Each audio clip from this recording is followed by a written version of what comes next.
Welcome to BIA, Canada's top black media provider. Whether you're looking for shows on fashion, art, music, or simple lifestyle, we bring you the best content the black community in Canada has to offer and so much more. And better yet, do you have an idea for a project you'd like us to help you with? We provide equipment, studio, and office space, as well as a team of dedicated individuals to help you bring those ideas to life. So don't wait. Check out our new website at biamedia.ca for more information on how to contact us and start creating today. BIA Media, your way.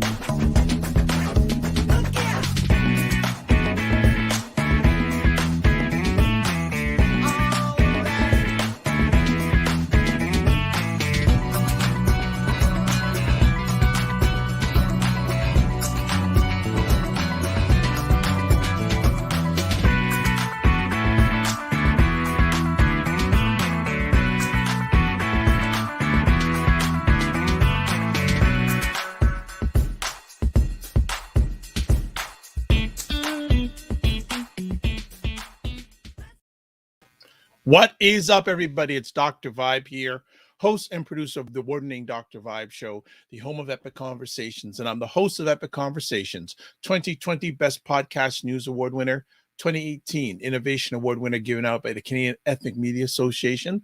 I also host the only online conversation in the world for dads and fathers that's sponsored by Dove Men Care and also co-sponsored by Dad Central, Canada's national fatherhood organization. And as part of that team last year, we were able to reach out to over 100,000 dads and fathers around the world. I'm very humbled to be part of that and blessed, highly favored, a magnet for miracles and a solution for someone's problem. We're broadcasting live on January 9th, and it's getting colder here in Toronto, but we are got hot guests, always, or hot friends coming on, hot in the good sense, on Black Canada Talking. And if you don't know what Black Canada Talking is about, or if you do know what it's about, it's a live online event that provides Black Canadians the opportunity to give their takes and POVs on stories that are of importance to them. And also we showcase Black Canadians that you should know about, whether you're in Canada or outside of Canada. We have another new friend on today. So let me give a little backstory. I'm blessed to have a lot of conversations with different people. And, you know, when I'm looking for certain things, I ask people in my circle, in my environment. And when I ask for certain things in a specific area, this person's name comes up consistently over and over and over again. I said, okay, we have to get her on one of my platforms. So we're blessed to have her on Black Canada Talking today, but it took a long time because she has so much going on in a positive way. The friend we have on today is Andrea Henry. Let me give you some backstory. She is a Cambridge-educated business lawyer. Yes, Cambridge educated lawyer with over a decade of experience working with business owners at every stage of the entrepreneurial journey. Having seen way too many of her fellow Canadian entrepreneurs take unnecessary risks and miss out on killer opportunities because they don't have the right legal advice, she decided to start her own firm, Henry Business Law, and her e-commerce contract template site, the securestartup.ca, to help more people confidently create the business of their dreams. So right there, I know there's a lot of people, entrepreneurs, Black Canadian entrepreneurs, that forget or don't know where to go for legal advice. We have the person today for you. Here, even more important, she's a mom of 3 and a breast cancer survivor who has built thriving businesses in 3 years since her shock diagnosis. She enjoys reading dystopian fiction and long walks among the trees. Well, you know what? It's about that time. It's long overdue. Let's have Andrea Henry as part of the Black Canada Talking family. Welcome, Andrea. How are you doing? I'm great. Thank you so much for having me. I'm excited to get into conversation today. Yes, because I've heard your name for so many years. And I was getting tired of hearing your name and not interviewing you or having a conversation with you. Everything at the right time. Yes, and you come with such high praise from everyone who I've heard your name from. That is very kind. That's always amazing to hear. Thank you. You know, and I'm referring people to her, and I haven't even met her yet. So that tells you how much high praise I'm getting about her. So I'm looking forward to an epic conversation today, as always, with our new friends on the Dr. Vibe Show. Tell us about the younger Andrea growing up. What was life all about then? Yeah. So I was born in Canada, but spent most of my childhood in Barbados. So if you're picking up an accent, that's where it's from. We love it. My parents decided to move to Edmonton from Barbados, which was an interesting choice. And a few years in, my father decided he had enough of the Edmonton winters. We moved back to Barbados when I was 5. And I was a kid who really loved books. I was raised as an only child.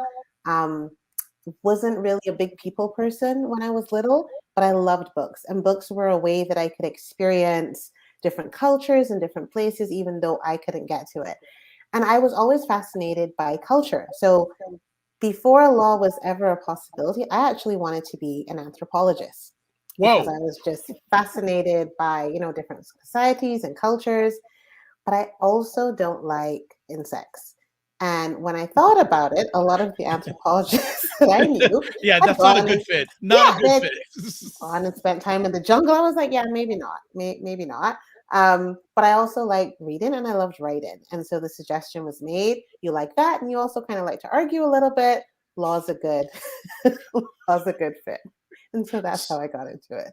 So the love for reading, Yeah. did that come organically from you, or was that something that your parents and your community helped you get passionate about? Yeah, I mean, my dad is also a voracious reader, but it was never pushed. We just always had lots of books in the house. There was always conversation about the books that my parents were reading. My mom's a teacher, and so she made learning fun. I mean, that has made such a big difference in the fact that my mom was a teacher. And so I remember as a very little girl, kind of just hanging out with her on the sofa, and she'd be giving me words, and I'd be giving her the opposites, or like creating stories from scratch. My mom still has plays that I wrote when I was like 6 or 7.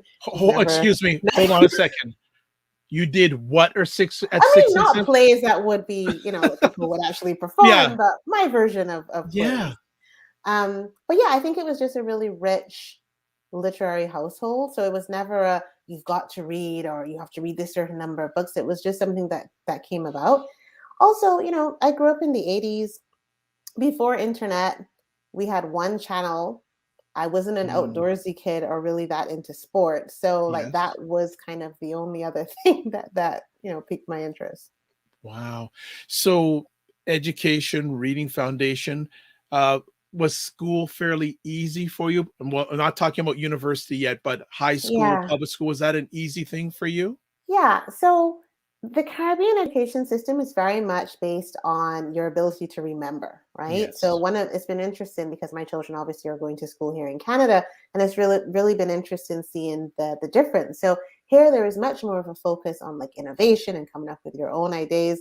Not so much in the Caribbean, but I had a good memory. I had a neurophotographic memory when I was growing up, so school was relatively easy. Yeah. So when did you arrive in Canada? Because you were in Edmonton, you went Yeah. back to Barbados. When did you come back to Canada, and under what circumstances? Yeah, so I came back when I was 23. So I left Barbados when I was 18 to go to Cambridge. And then I also spent 2 years in Paris. I have a degree in French law that I've never used, but so I spent 2 years in Paris. And then when all of that was over, I came back to Canada. And it's funny because when I came back, I actually wasn't sure that I was going to practice law. I've always been really interested in business and finance. I had done internships in investment banking when I had been in school. Wow. And I found that really interesting. But I graduated just around the same time that all the Enron, just after 9/11, and then and like there were Yes. no jobs available. And so I came back and I sort of had to, like, I sat on my brother's couch for a few months, just trying to figure out what it is I wanted to do. I did some like some investment relations things. I did some PR. And I found that I was still drawn to the law and I was still drawn to like Mm. advice around that. And I was like, okay, let me go back and do what I studied for. And I want to regress back because Yeah. Cambridge. Yeah. How did that happen? Oh my Like, goodness. Can I there's a tell you the so, story? yeah, but because before we got on live, I told Ms. Henry, when's the autobiography? When's the documentary series? Because forget the law stuff, all this other stuff. Oh my! But how did the Cambridge thing happen? Yeah. So really by my dad. And this is why. So in the Caribbean system, when you're applying to UK universities, you have a choice of 5 universities. You have to go through something called a UCAS clearing. You've got 5 universities. And I had chosen 4, and Cambridge was not one of them. And I literally just had an empty slot. And my dad said, why don't you try it? And I was like, I'm not going to get into Cambridge. Like, I didn't know anyone who had been. He's like, yeah, what's the worst that could happen? The worst that could happen is that they'd say no. So I was like, okay. So I applied, and then you have to go for an interview. And at the time, my dad wasn't working. My mom was the only one working. And they were like, we don't have the money to send you to England for the interview. And my grandmother, God rest her soul, literally did like a Medea thing, reached into her bra and took out the money and was You're like, kidding me. here, beloved. And I bought my Oh my ticket, went for the goodness. interview, and got in. Yeah. Yeah. Is your grandmother still alive? She is not. She passed in 2018. My condolences. So I want Thank to you. give her homage. What were some of the things that she instilled in you other than keeping money in her brassiere? So the importance of education. So my grandmother was a brilliant person. I always say, had she been born in another era, she would have been a multimillionaire. She had a great business sense. But she was one of 5. Her family was poor. She didn't have an opportunity to go to high school. And so she left school at 11.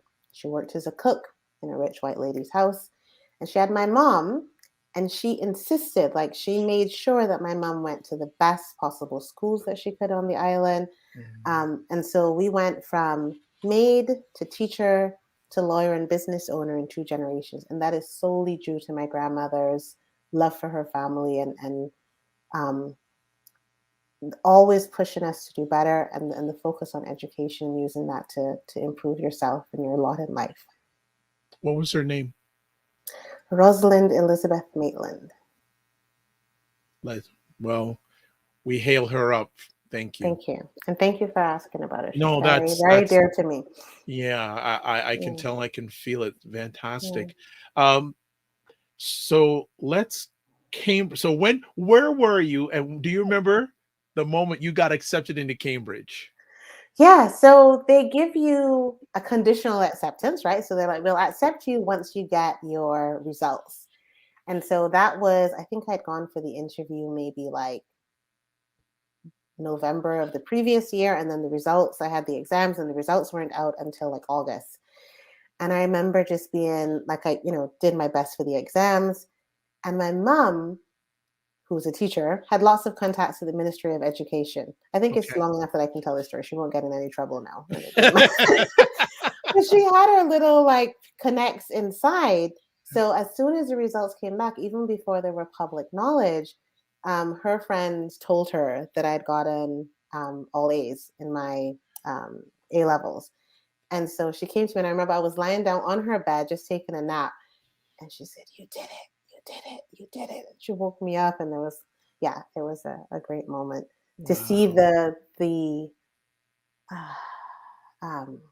the payoff for all of the hard work. Yeah.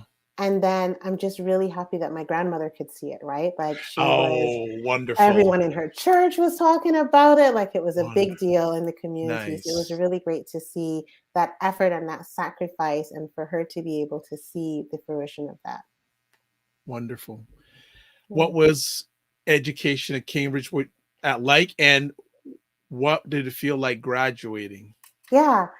Education was hard. So as I said before, in the Caribbean, it's very much on the basis of what you can remember, how effectively you can do exams. And in Cambridge is where I really learned to analyze. But the first, 6 to 7 months were hard. I was on the phone with my dad every day going, I can't do this. This is too hard. I'm coming home. And what was his response? He was like, just tough it out. Just go to the end of the term. If you're at the end of the term and you still feel it's really bad, then we can have a conversation. But, just tough it out for the the first term. And it was actually an American tutor who was up there who said, look, you have to learn how to, your brain has to change. You have to learn how to look at things differently. And she really helped. And from the time I was able to make that switch, it became a lot more fun. And it was interesting because we had people who were at the top of their field, but they wanted you to challenge them. They wanted you to ask questions and challenge the interpretations that they had of the law. So it was really a rich academic environment. I'm really very fortunate to have gone. You couldn't hide because the small group sessions. So I've gone to other universities. Small group sessions are like, 15 to 20 people, maybe the 30 people if you're at UFT. There were 3 to 4 people in our small group sessions, sometimes 2. So you couldn't hide, right? You had to do your work. You had to come prepared. You couldn't hide, and you were going to be challenged. And so it was an amazing experience. And the campus is beautiful. My dad visited, and he was like, if I had come here, I definitely would have studied harder. It's a really conducive environment for learning. And then Paris was really interesting. I worked a little bit less hard, I'll be honest, in Paris because there were lots of distractions, right? I love food, and Paris is a great place for food and wine and history. So, but that was interesting too because of the different education system there. So I'm really fortunate to have had that experience. And I knew that I wanted to do part of my education outside of Canada because I figured this is where I would spend, the vast majority of the rest of my life. And I wanted to have that experience while I was young of having something different. Great. When you were in Paris, when did you know it was time to come to Canada? Was there a moment? So I'd like to be able to say that there was a really big, philosophical moment. Right. The truth is, I broke up with my boyfriend in England and was like, I'm going. Okay, all right. See, people getting the real deal here. We'll get to the law down the road, but we're getting some of the real stuff here. Yeah, I'm not going to hide. So so it turned out to be an amazing decision, but it wasn't spurred by any, philosophical epiphany at that point. And when you landed in Canada, did you already have a game plan? Not really. As I said, I spent the first 3 months I think I was also a little burned out, right? So Cambridge was amazing, but it was also hard, right? You're very much on your A game. And you come from an environment where I was the top student at my school all along. And when you go to Cambridge, you are at school with everyone else there was the top student at their school. Yeah. So it's very competitive. And I think I just needed some time to kind of relax and not have to think and not be competitive. Yeah. So I did that for about 3 months. I enjoyed summer. That was the summer that we had the huge blackout on the East Coast, if anyone remembers. Yes, I remember that. And SARS. So I was like, I don't know about this. SARS and the blackout, did I make the right decision? But no, so I didn't have a game plan. And for the first year or so that I was there, I worked to be able to support myself, but I didn't have a huge game plan. And I'll say this, and I'm really happy that I was able to launch my own firm because law never felt welcoming to me, right? So I'd done, summer placements. I'd had the opportunity to speak to, some of the really top class lawyers. And I just never felt that I was going to be able to be myself. I didn't see a lot of people that looked like me. And those who looked like me were law is a very conservative, yes, traditionally white and male. Yes, white and male, yes. I have a friend who says the legal profession is pale, male, and stale. Oh, shame. But true at times. Right? Yes. Oh, true at times. And so I didn't really feel myself reflected there. And I didn't think, while I loved law and loved helping people, I was like, where am I going to find a firm where I can feel comfortable? And that kind of stopped me from pursuing it initially. Nice. And DJ Starchild, 969 says many blessings and respect to you. And fantastic. So when did the passion come to start your own firm? Because obviously you're saying, you know what, I'm not liking what I'm in. Yeah. Where did that passion come to start your own? Yeah. So I have 3 kids. After my youngest was born, I started going to some of the mom entrepreneur groups, just to kind of see what I was going to do while I was on maternity leave. And what I noticed was there were never any other lawyers there.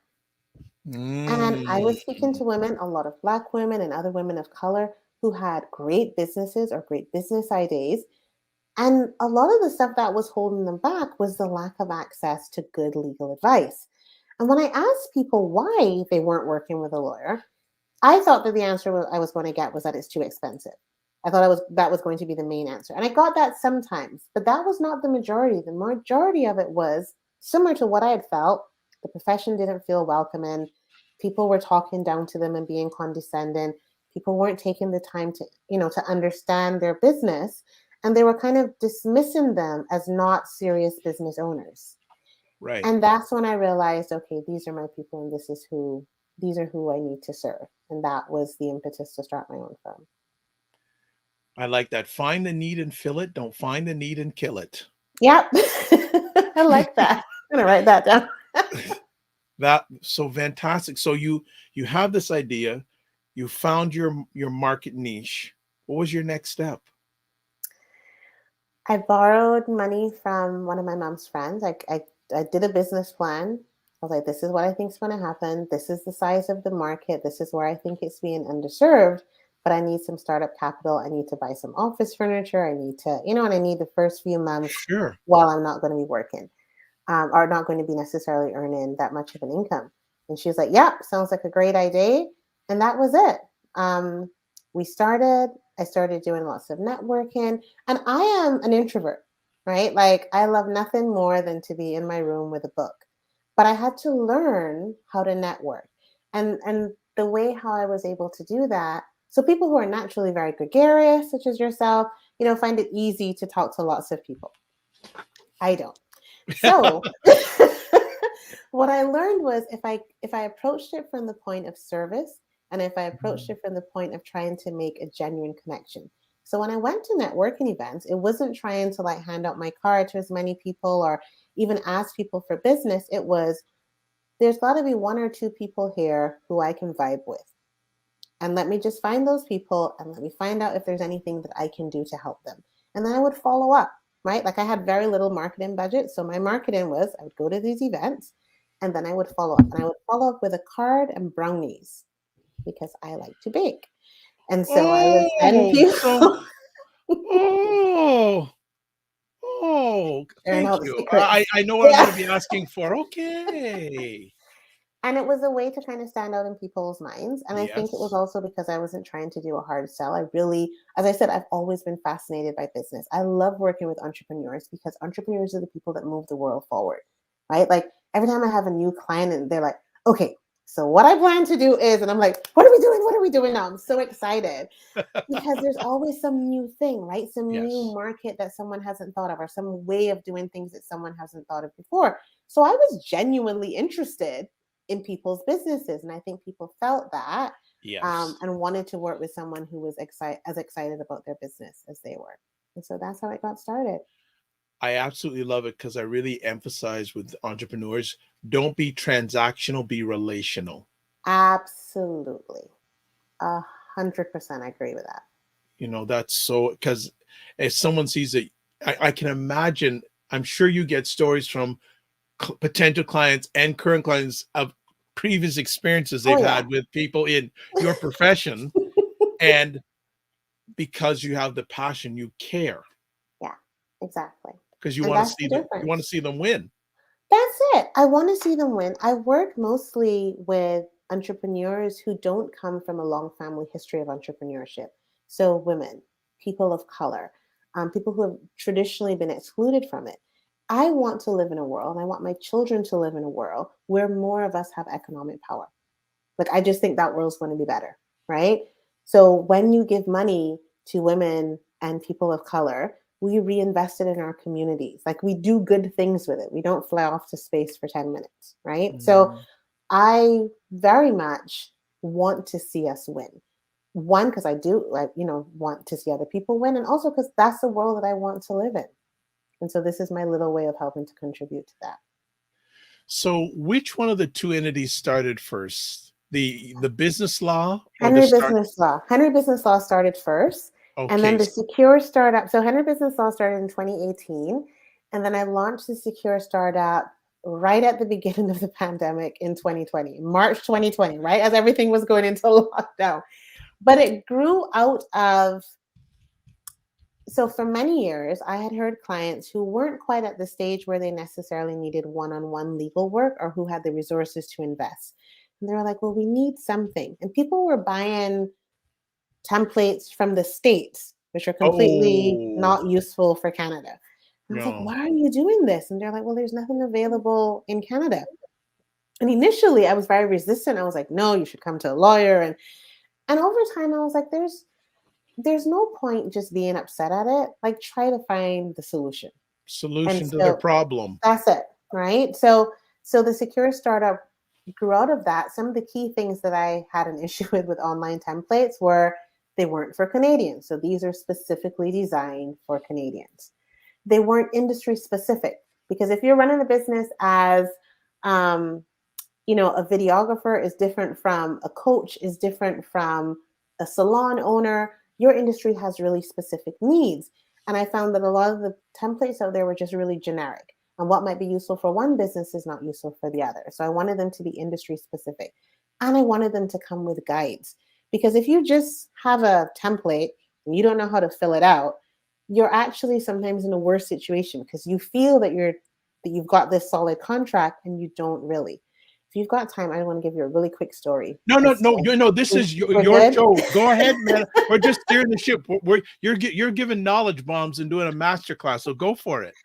So I have a client who, these co-written books, right? Like a Chicken Soup for the Soul, that type of Yes. model. Yeah. So she was an author, a lead author in one of these books, and she had other lead authors with her who were not happy with the publishing company. The publishing company had promised that they were going to do all kinds of marketing, and they weren't. So they wanted to leave and do their own thing. Now, the publishing company had required them to sign an independent contractor agreement that had been I, downloaded from the internet. And I knew I, this because you could see it at the, at the bottom. You know where this is going? So the independent contractor agreement said, you can't solicit any employee of the company to come work with you. The issue is the company had no employees. It only had independent contractors. So they solicited their little hearts out. The publishing company sent a cease and desist. And I was like, if you're able to show me where in your contract they're not able to solicit other contractors, then they'll stop. Otherwise, too bad, so sad. This person lost about half of their business because of not having that clause. And had she had something that was for her industry, or that had a guide that said, hey, are you using employees? If you're using employees, use this clause. If you're using independent contractors, use this clause, right? If you have people who are part-time, if you have volunteers, if you use student interns, this is the type of language. If she'd had that, they wouldn't have been able to group together and compete against her. And so I really wanted to have something that solved those problems. And that's where the Secure Startup came from. wow. So if our producer can put those links up on the screen again, we'll put them up a little later, but I want everyone to see them now also as much as possible. Tell me about, correct me if I'm wrong, you've only been at it for 3 years. Is that correct? I've been called as a lawyer since 2007, but I've had my own firm for 3 years. Yeah. Okay. Tell us about the early days. I've repressed them.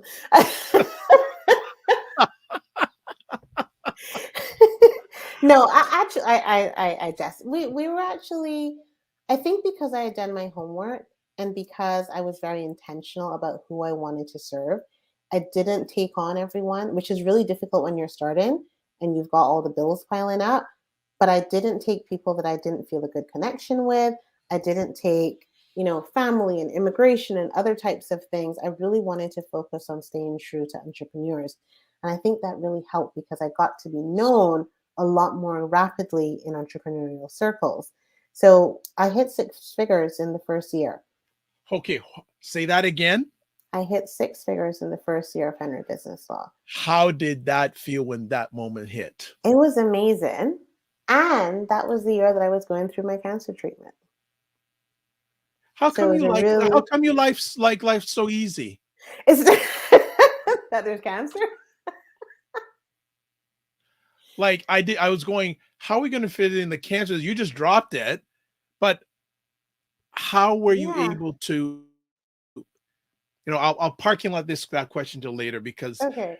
so you six figures first year. Yeah. Was that something you visioned? Definitely not.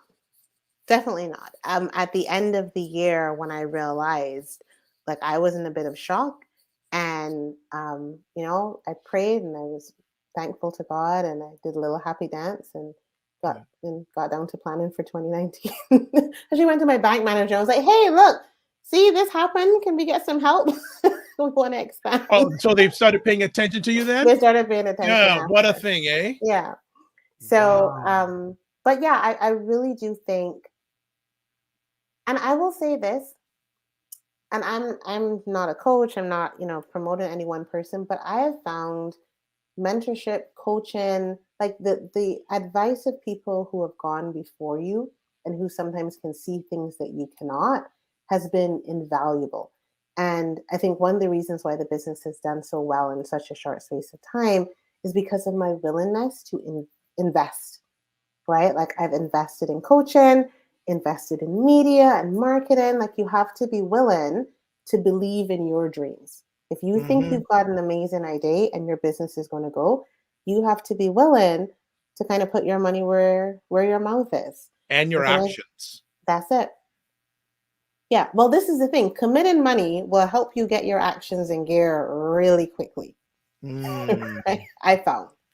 I'm a wow. kind of a there's some people, and I'm not people have different ways of doing things. There's some who need to plan and have everything saved and have a very, very clear step by step. I'm a I'm going to decide to do it, and I believe that the resources and the people and what I need will come to me. But I need to make the decision that this is what I'm going to do. Wow. Well, I'm already asking for a part two, but we'll see. This is amazing. No, this is fantastic to share your journey, your thought process. Let me ask. There's one or two ways I can go. Okay, let's go. Let's continue on this path. Okay. Since you started your own practice, what was the biggest obstacle you've had to overcome? If you're comfortable sharing it. Yeah. It's been an ongoing challenge to decide or to find, I don't like balance, but to find an appropriate way of being an ambitious businesswoman and being a present mother. And sometimes my Mm, business gets more of my attention, and sometimes my children get more of my attention, and it's a kind of a constant, a constant back and forth. I have found that challenging. Like, I'm doing this for them, but I also don't want to miss out on their childhoods. I don't want them to have the only memory of me being mommy was yeah, working. yeah. So that's why it's become so the first year or two, in the business, and like you're just head down, and now my Grind. focus, you're just grind, right? It's hustle and grind Mhm. 24/7. And now I've become really obsessed with systems and team. Process, Process. processes, Process will processes. save your life. At least it Yep. saved mine. And so it allows me to do a lot more in less time. I've also become less control, like less of a control freak, and like allow people, once I've trained them and once they understand the process and once I have confidence in them, allowing people to, to be in their own zone of genius and to do things in the business without me having to look at everything. The best feeling that I've had, so I have an associate lawyer who started last year, March, and I took some time off over the summer. And I was on You're Instagram. human? You're human? Yes. So Go go I took some time off, and I was on Instagram, and I saw these clients who had given us a shout out on Instagram, and they were like, "We just incorporated. We have an amazing experience, customer service, 110%." And you know what was amazing about that, Dr. Vibe? I had never spoken to these people. I'd been on vacation. My team had spoken to them. My team had serviced them in a way that was consistent with our systems, because my systems are all about the client journey. Like, what do I want clients to feel? I want people to feel seen, heard, respected, and safe. And so everything that we have in our systems is intended to create that feeling.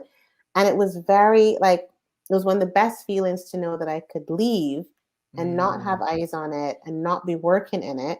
And people were having the same experience. And so that's what I chase now, more of how I can do that. Yeah, I can relate to what you're saying. A quick story, and I think it's somewhat to what you just shared with us. There is a gentleman named Mike Schefsky. He's the gentleman who coaches the Duke basketball team in the United States. One of the most, he's won more college basketball games as a coach than anybody. He's coached Olympic teams. He's coached LeBron James, coached the late Kobe Bryant.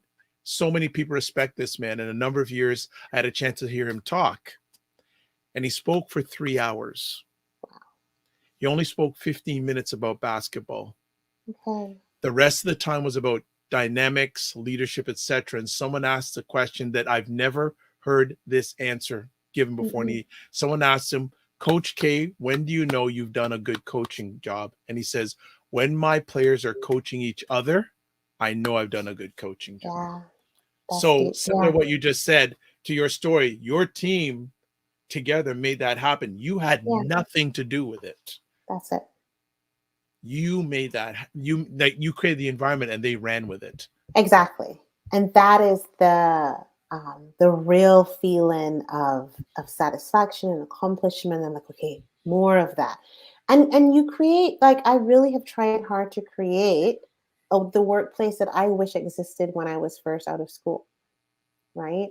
A place where you don't feel like you have to hide who you are, where you can bring your whole self to the table, where you don't have to fit into any particular traditional environment, and where you will be entrusted with, with important stuff, and where you'll be able to work in your own zones of genius. So that's my constant thing now as the business grows and I'm spending more time in the CEO type of task. It really becomes the spotlight on the team. And how can I make the team, more effective, more efficient, happier, more satisfied, more, engaged in what they're doing? My focus is on that, because if they are feeling great and they are starting to coach each other, to use the story, then they will take excellent care of my clients and my business. Again, another quick story. There's a gentleman who I really respect in the United States. His name is Marcus Lemonis. He was on a show for a number of years called The Prophet. He also is the CEO of an organization called Camping World, which is a big outdoor company in the United States. World. Yeah. And he believes when people say, who's the most important person in the business? A lot of people say the customer. He says for him, the most important person is his employees. Absolutely. Absolutely. So just mirroring what you just said, absolutely fabulous. So let me ask you, what's the most frustrating thing you have to deal with these days, CEO? Oh gosh, the list. What's the most frustrating thing I have to deal with?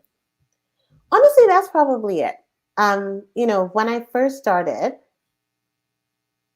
it was just me. And so everything that happened in my business, I did. And as the team has grown larger, as I had assistants, it would still be mostly me, right?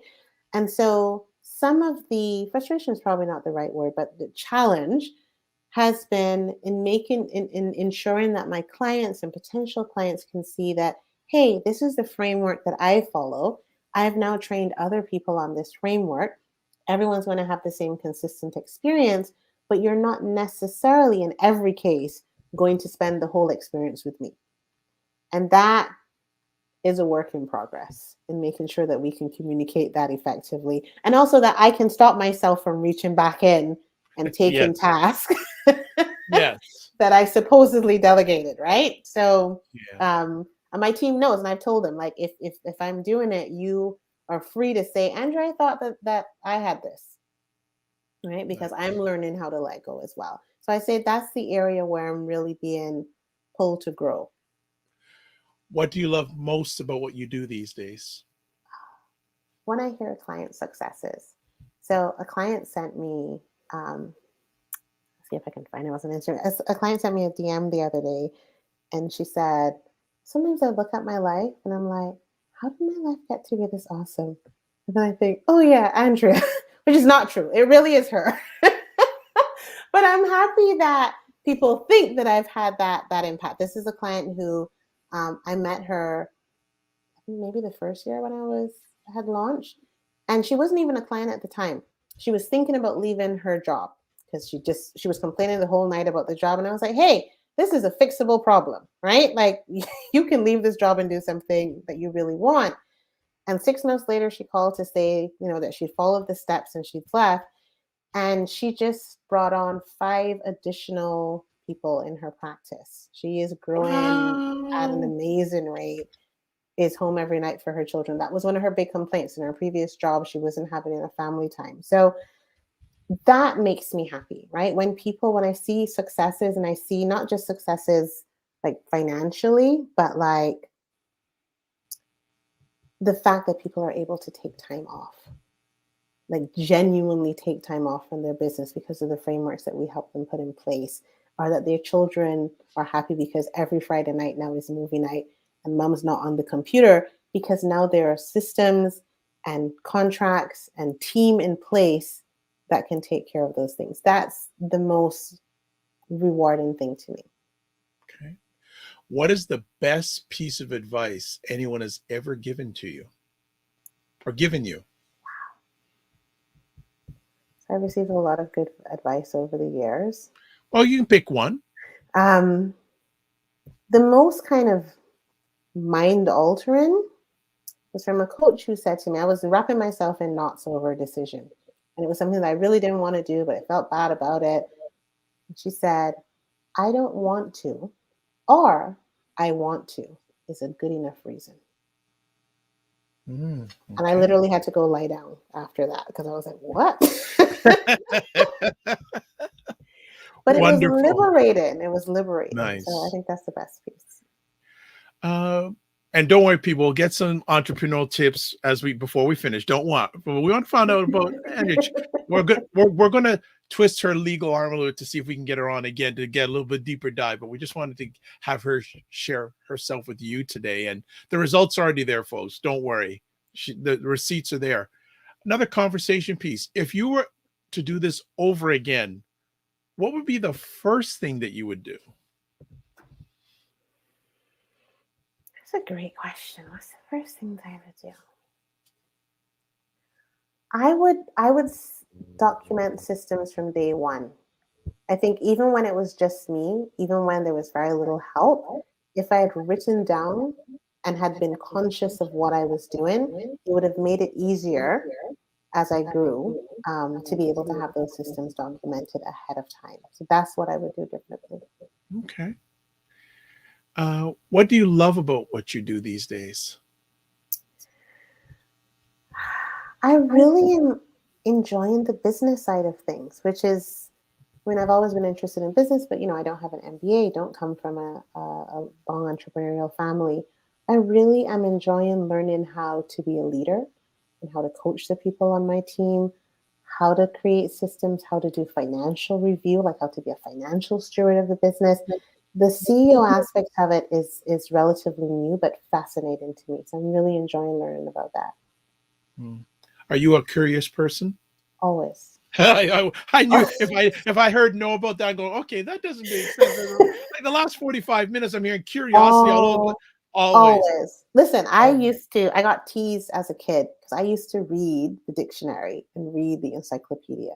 Oh my. Like from cover to cover. If you remember those old Encyclopedia Britannica, yes, the hard covers. Yeah. Our children don't know anything about that because they just Google everything. But we had a set of Encyclopedia Britannica. And if I've always want to know. I'm always curious about, and also, this is probably not what you asked, but I also feel this helps a lot in business. Because if you approach your business with a curious and experimental approach, as opposed to like, this has to work. I really approach a lot of my projects as, I wonder what would happen if we did this. And I kind of divorce myself from the outcome because it's an experiment. If it works, wonderful. If it doesn't, what have I learned? Okay, we're not going to do it this way again. But I feel that helps keep the joy and the fun and the kind of innovation in business, as opposed to and keeps you curious, right? And keeps you innovative as opposed to like attaching so much meaning to every single decision that you make. Yeah, I've learned that I'm sure a lot of people come to you with a lot of ideas and a lot of things. And there was a time I used to say, "How are you going to do that?" But my first reaction now is, "Wow," Yes. not how. Yeah. I love that. Yes, Mm. that's how I approach it as well. Wow. All right. Nice, nice. Well, folks, we got a few minutes. So now she's going to talk about entrepreneurs, everybody. So now you're because you're going to be back anyways. Let me ask, with clients that approach you, are Yeah. there common challenges they Yes. come to you with? And we're not going to go deep dive into them, folks. You're either going to have to come back another time, or we're going to put her contact information up. You can Yeah. contact her directly. But are there some common things that you hear people coming to you and your firm about? Yeah. I think the biggest thing is contracts, right? And especially if you haven't come from an entrepreneurial background or you traditionally have not been in it, people have an issue with contracts in our community because sometimes it's interpreted as a lack of trust, right? It's like I know you and I trust you and we should be able to do a handshake deal. And so we have issues with people who don't want to use contracts or those who kind of put together their own contract and then it blows up. Um, and those who want to make sure that they're running their business as a serious business and have those contracts in place and need a way to present it to the other party, right? Whether it's a client or a team member in a way that honors the relationship. So I always joke that we're like half legal and half coaching because some of it is here's how you present it, here's how you talk about it, here's how you explain it in a way that honors the relationship between you and the other person. But I find that that is the thing that people have the most challenge with. The second thing is appreciating the value of your intellectual property. Oh, yes. And actually, just a sidebar, I've referred a couple to Thank you. Andrea. Well, they're going to be meeting with her in a few weeks' time because they came to and said, like, I won't say what area they're working in. Andrea knows, Mhm. and they're really concerned about their intellectual property. And who did everyone tell me to contact? The lady that's beside me in the screen here. Well, This one. this Go is the ahead about thing. the and tell people how important that is. So your intellectual property, see, we think of assets as tangible stuff, right? Cash in the bank or like a building that we own. But the thing, your ideas, your brand, your reputation, the content that you create, the information you create, all of that is valuable intellectual property. And the issue is when we don't value it, we send a message to the world that we don't value it, and people start to copy your stuff and steal it, and it dilutes your reputation in the marketplace. It also, if we're talking about building businesses as an asset, one of the huge assets, if you've ever been involved in any type of like business deal, you'll see that there's a line item on the budget for goodwill, right? Like, and if you haven't protected it, if you haven't protected your reputation and your brand, it's difficult to sell it to anyone else because why would someone buy what's easily available? Mhm. So when people want to talk about, oh, I want to have a franchise or I want a license, the very first thing that you have to do is identify your intellectual property and protect it because you can't sell what you don't really own, right? And it's not going to add to the value of your business if you don't protect it. But the number one thing is identifying it. Sometimes I find as business owners, things that come really naturally to us and easy to us, we assume that everyone else knows. So it's like, it's not valuable enough to protect because everyone knows this. No, but that's what people think because it comes I so no, easily no. to them. Well, but I think also, and this is something I have to share with a lot of people, they don't know their value. Yes. Yeah. So they're not going to get to intellectual property when they don't recognize their own value that they have in the market. Exactly. And hey, I'm one of those. A few years ago, yeah, but now it's a whole different ball game. I see the TM. No, No, you have to. You have like, to. and yeah, it's people don't recognize it, and this is where you help people get from the forest so they can see the trees. That's exactly it. That's exactly. We really take a holistic approach. And I come from the position of let's have wealth and business success and also how can it be easy? So I'm not saying that we don't have to work hard and we don't have to make good decisions, But work but smart. they are work smart. And one of the ways of doing that is leveraging the assets that you have. The first time that I sold a template, I was like, I don't have anything else to do. Like that's intellectual property that literally sold itself. I didn't have any other work to do. Someone bought it, and then it kept happening. And I was like, this is amazing. I want to do this all the time. That feeling to wake up to like notifications that you don't have anything else to do is amazing. Right. But that's what allows us to really generate multiple streams of income Yes. and do it without us having to exchange time for money. Yep. So that we can have this wealth and still have a life where we can work and contribute to our community, where we can be with our children or our family. That's what's really important to me. And intellectual property is a huge part of that. Wow. What is from, okay, actually, I'm going to come back to you. How did you overcome the fear and the little voice in your head that was there earlier on Yeah. to be where you are today? Honestly, the cancer helped a lot because it was a reminder that life is short and that you really have to prioritize the things that you want to do. So I think that helped a lot in terms of the shift. And also I felt like, I have three, not as young now, but at the time, three younger children. And I really felt like I owed it to them. I was like, these are certain gifts that God have given me. I've had the benefit of, a great memory. I've had the advantage of great education. Like I need to take these tools and do something to make my children proud of me. And so when I approached it through like the legacy angle, it made it less hard to make the important decisions and to go for it.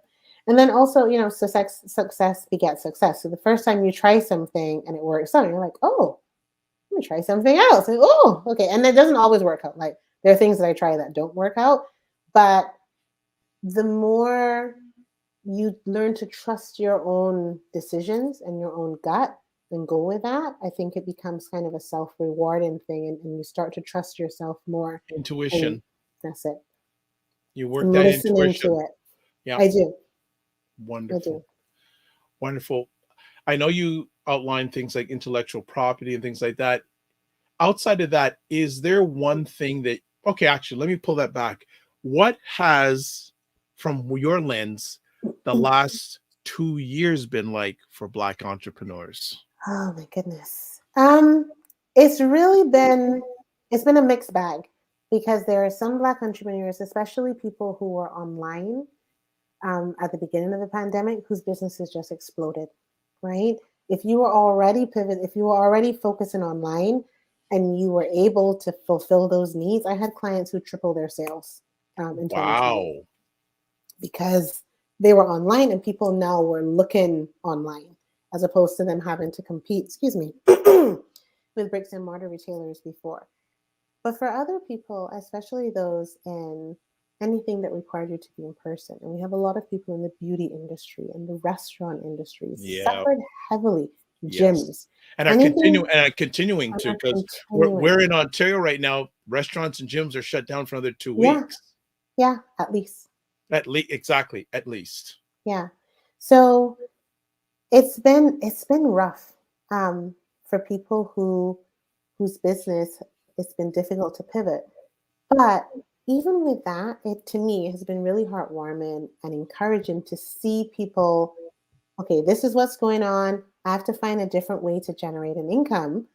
And for example, I've had clients who have salons who decided to do hair care products instead and then started doing that for other salon owners, right? Created a whole new source of revenue. I had a client who's a personal trainer who runs a gym, and they started a course for other personal trainers to learn how to develop or to deliver their services virtually and made a ton of money because everyone was looking to do that. So entrepreneurs are resilient and innovative, and I trust that we will continue to be so even in really difficult circumstances. How do you make it happen with 3 kids? How have you, Um, and how are you continuing to yeah, make it happen with 3 children and being a breast? Like yeah, we should put MO at the last of your name, Master Overcomer. yeah. That's it's funny because at the beginning of was it 29? I think beginning of 2020, before we all knew all of this, I had a conversation with the universe, and I was like, "Wow, I've had lots of opportunities to develop strength and resilience. I'd also love some fun and joy and relaxation. Let's try that." Um, the kids, I'm really fortunate that my mother lives with me. This mother who's the retired school teacher, Yeah. and she helps a lot with the children. I have pictures from when I first started and the kids being in the boardroom of the place that I was renting. I've always told them what I'm doing, and I've always made them feel part of the journey and that this is a family endeavor.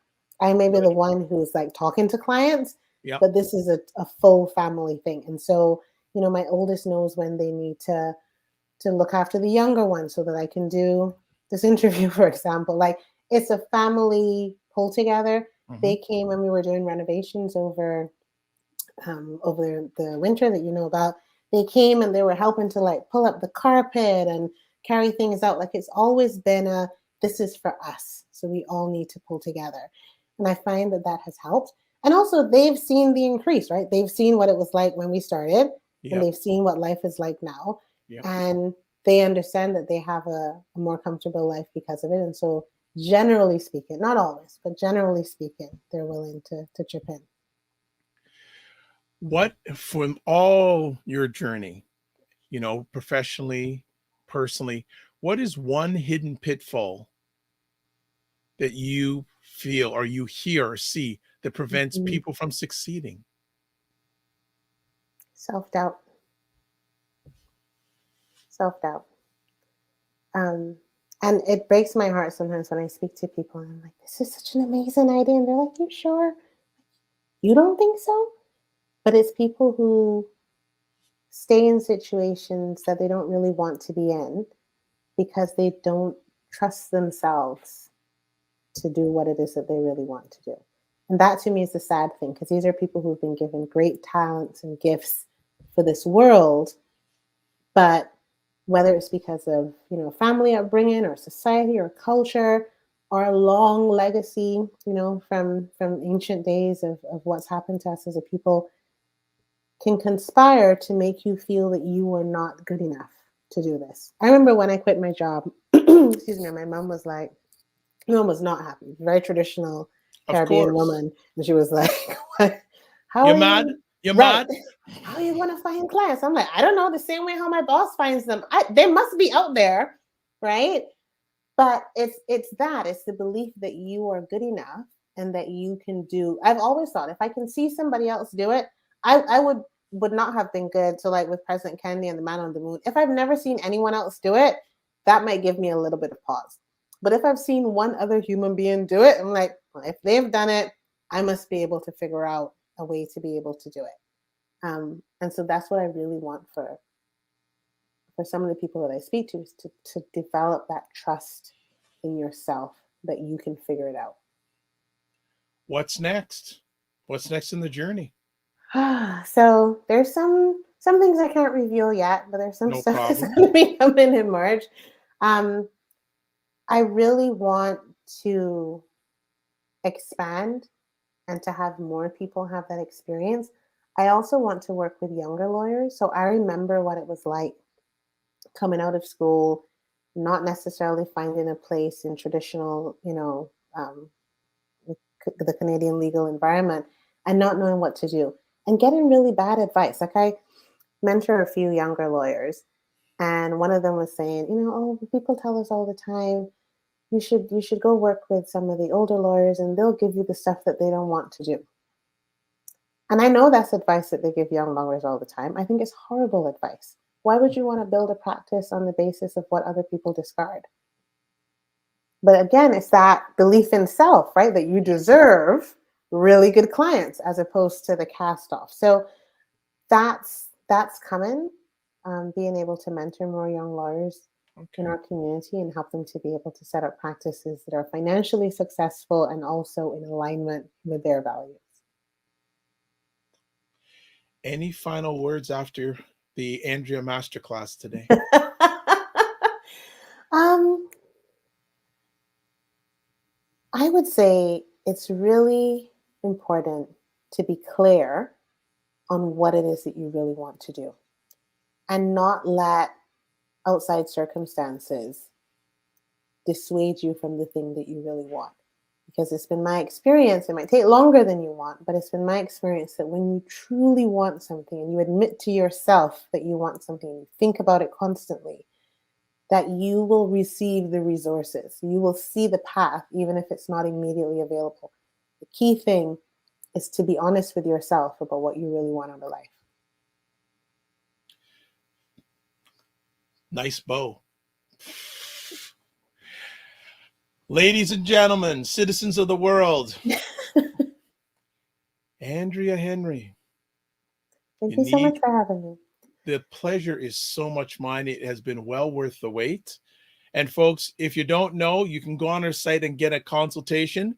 You better hurry up because you're going to have to go behind me. And I know I've had to wait a while to have her on the show.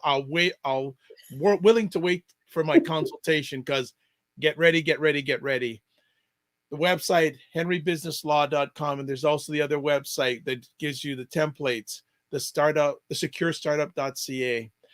Andrea, you and I are going to be doing some more chatting. Sounds good. This was a lot of fun. Well, I'm glad that you enjoyed it. I want to wish blessings on you, your family, your team, and your clients, past, present, and future. I'm so excited for you. And I hope that I can be some part of the growth in the positive way down the road. Thank you. I received that. Thank you so much. God bless. Peace to well. Keep the faith and remember to give yourself grace. Thank you so much. Great, epic conversation. It was worth my wait. You didn't even know, but it was. I hope it was worth your wait. Also, I'm mumbling over words because I'm so excited. That was outstanding, and we're going to see if we can get her back sooner next time. But I'd like to say, as always, thank you for watching live or on the replay. Thank you for listening on the replay. It's Dr. Vibe here, host and producer of the award-winning Dr. Vibe Show, the home of Epic Conversations. And I'm the host of Epic Conversations 2020 Best Podcast News Award winner, 2018 Innovation Award winner given out by the Canadian Ethnic Media Association. Also hosts the only online conversation in the world for fathers and dads that is co-sponsored by Dove Men Care. It's also sponsored by Dad Central, Canada's national fatherhood organization. And again, through that collaboration last year, we were able to reach out directly and indirectly to over 100,000 fathers around the world. And we're going for more this year. We're going to go bigger and better this year. As I close, as always, I say, live your life as a dream. If you can dream it, you can make it. Sometimes you have to get small to get stronger. Block assumptions, then aim bigger, aim better. Aim higher, aim wider. Love, faith, and respect. And remember to give yourselves grace. Thank you to BIA Media for another great production job. God bless. Peace to all. Keep the faith and walk good. We'll see you next week. We'll have our roundtable, our bi-weekly roundtable, and you can catch me during the week.